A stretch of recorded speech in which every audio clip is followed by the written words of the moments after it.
नमस्कृत्य नरं चैव नरोत्तमं देवीं सरस्वतीं व्यासं ततो जयमुदीरयेत्।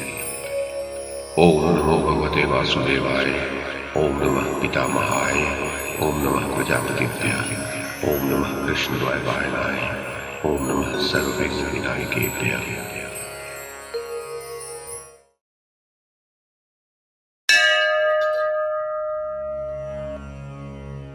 संजय ने कहा, महाराज धृतराष्ट्र। अर्जुन बोले, हे कृष्ण, आप कर्मों के संन्यास की और फिर कर्म योग की प्रशंसा करते हैं, अतः इन दोनों में से जो एक मेरे लिए निश्चित कल्याणकारक साधन हो उसको कहिए। श्री भगवान बोले, कर्म संन्यास और कर्म योग ये दोनों ही परम कल्याण करने वाले हैं, परंतु इन दोनों में भी कर्म संन्यास से कर्म योग साधनों में सुगम होने से श्रेष्ठ है। हे अर्जुन, जो पुरुष न किसी से द्वेष करता है और न किसी की आकांक्षा करता है, वह कर्मयोगी सदा सन्यासी ही समझने योग्य है, क्योंकि राग द्वेष आदि द्वंद्वों से रहित पुरुष सुख पूर्वक संसार बंधन से मुक्त हो जाता है।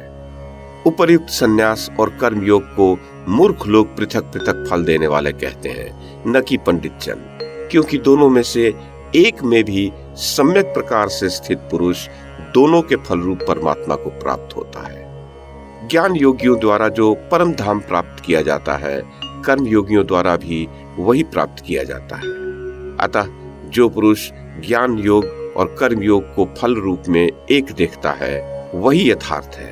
परंतु हे अर्जुन, कर्म योग के बिना संन्यास अर्थात मन, इंद्रिय और शरीर द्वारा होने वाले संपूर्ण कर्मों में कर्तापन का त्याग प्राप्त होना कठिन है, और भगवत स्वरूप को मनन करने वाला कर्मयोगी पर ब्रह्म परमात्मा को शीघ्र ही प्राप्त हो जाता है। जिसका मन अपने वश में है, जो जितेंद्रिय एवं विशुद्ध अंतःकरण वाला है और संपूर्ण प्राणियों का आत्मरूप परमात्मा ही जिसकी आत्मा है, ऐसा कर्मयोगी कर्म करता हुआ भी लिप्त नहीं होता। तत्व को जानने वाला सांख्य योगी तो देखता हुआ, सुनता हुआ, स्पर्श करता हुआ, सूंघता हुआ, भोजन करता हुआ, गमन करता हुआ, सोता हुआ, श्वास लेता हुआ, बोलता हुआ, त्यागता हुआ, ग्रहण करता हुआ तथा नेत्रों को खोलता और मूदता हुआ भी सब इंद्रियां अपने अपने अर्थों में बरत रही हैं, इस प्रकार समझकर निसंदेह ऐसा माने कि मैं कुछ भी नहीं करता हूँ। जो पुरुष सब कर्मों को परमात्मा को अर्पण करके और आसक्ति को त्याग कर कर्म करता है, वह पुरुष जल से कमल के पत्ते की भांति पाप से लिप्त नहीं होता। कर्मयोगी ममत्व बुद्धि रहित केवल इंद्रिय, मन, बुद्धि और शरीर द्वारा भी आसक्ति को त्याग कर अंतःकरण की शुद्धि के लिए कर्म करते हैं। कर्मयोगी कर्म के फल का त्याग करके भगवत प्राप्ति रूप शांति को प्राप्त होता है, और सकाम पुरुष कामना की प्रेरणा से फल में आसक्त होकर बंधता है। अंतःकरण जिसके वश में है, ऐसा सांख्य योग का आचरण करने वाला पुरुष न करता हुआ और न करवाता हुआ ही नव द्वारों वाले शरीर रूप घर में सब कर्मों को मन से त्याग कर आनंद पूर्वक सच्चिदानंद घन परमात्मा के स्वरूप में स्थित रहता है। परमेश्वर मनुष्यों के न तो कर्तापन की, न कर्म की और न कर्म फल के संयोग की ही रचना करते हैं। यथार्थ में स्वभाव ही सब कुछ बरत रहा होता है। सर्वव्यापी परमेश्वर भी न किसी के पाप कर्म को और न किसी के शुभ कर्म को ही ग्रहण करता है, किंतु अज्ञान के द्वारा ज्ञान ढका हुआ है, उसी से सब अज्ञानी मनुष्य मोहित हो रहे हैं। परंतु जिनका वह अज्ञान परमात्मा के तत्व ज्ञान द्वारा नष्ट कर दिया गया है, उनका वह ज्ञान सूर्य के सदृश उस सच्चिदानंद घन परमात्मा को प्रकाशित कर देता है। जिनका मन तद्रूप हो रहा है, जिनकी बुद्धि तद्रूप हो रही है, और सच्चिदानंद घन परमात्मा में ही जिनकी निरंतर एक ही भाव से स्थिति है, ऐसे तत्परायण पुरुष ज्ञान के द्वारा पाप रहित होकर अपनावृत्ति को अर्थात परम गति को प्राप्त होते हैं। वे ज्ञानी जन विद्या और विनय युक्त ब्राह्मण में तथा गौ, गज, श्वान और चांडाल में भी समदर्शी ही होते हैं। जिनका मन समभाव में स्थित है, उनके द्वारा इस जीवित अवस्था में ही संपूर्ण संसार जीत लिया गया है, अर्थात वे सदा के लिए जन्म मरण से छूटकर मुक्त हो गए हैं, क्योंकि सच्चिदानंद घन परमात्मा निर्दोष और सम है।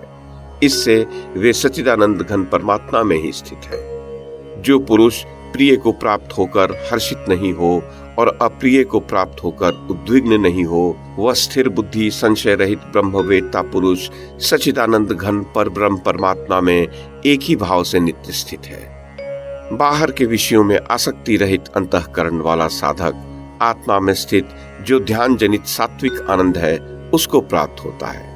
तदनंतर वह सच्चिदानंद घन पर ब्रह्म परमात्मा के ध्यान रूप योग में अभिन्न भाव से स्थित पुरुष अक्षय आनंद का अनुभव करता है। जो ये इंद्रिय तथा विषयों के संयोग से उत्पन्न होने वाले सब भोग हैं, वे यद्यपि विषयी पुरुषों को सुख रूप भासते हैं, तब भी दुख के ही हेतु होते हैं और आदि अंत वाले अर्थात अनित्य होते हैं। अतः हे अर्जुन, बुद्धिमान विवेकी पुरुष उनमें नहीं रमता।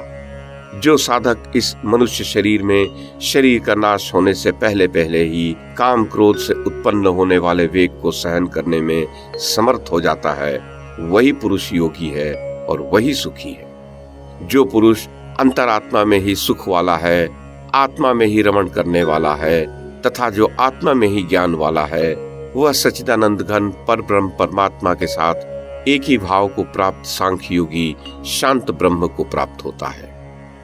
जिनके सब पाप नष्ट हो गए हैं, जिनके सब संशय ज्ञान के द्वारा निवृत्त हो गए हैं, जो संपूर्ण प्राणियों के हित में रत हैं और जिनका जीता हुआ मन निश्चल भाव से परमात्मा में स्थित है, वे ब्रह्मवेत्ता पुरुष शांत ब्रह्म को प्राप्त होते हैं। काम क्रोध से रहित जीते हुए चित्त वाले पर ब्रह्म परमात्मा का साक्षात्कार किए हुए ज्ञानी पुरुषों के लिए सब ओर से शांत पर ब्रह्म परमात्मा ही परिपूर्ण है।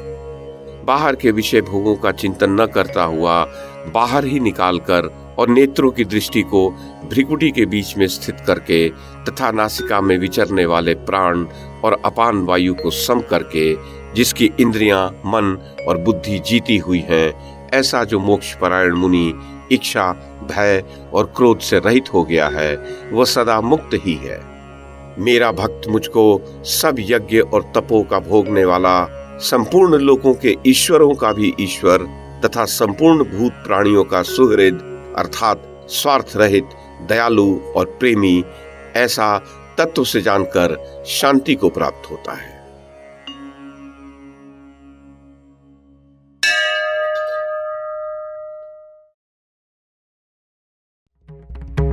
YouTube के माध्यम से महाभारत की कथा को एक श्रृंखला के रूप में प्रस्तुत करने का हमारा ये प्रयास यदि आपको सराहनीय लगा हो तो कृपया इस कड़ी को लाइक और शेयर करें, चैनल को सब्सक्राइब करें और बेल आइकन को दबाएं। साथ में अन्य लोगों को भी देखने के लिए प्रेरित करें। धन्यवाद और नमस्कार।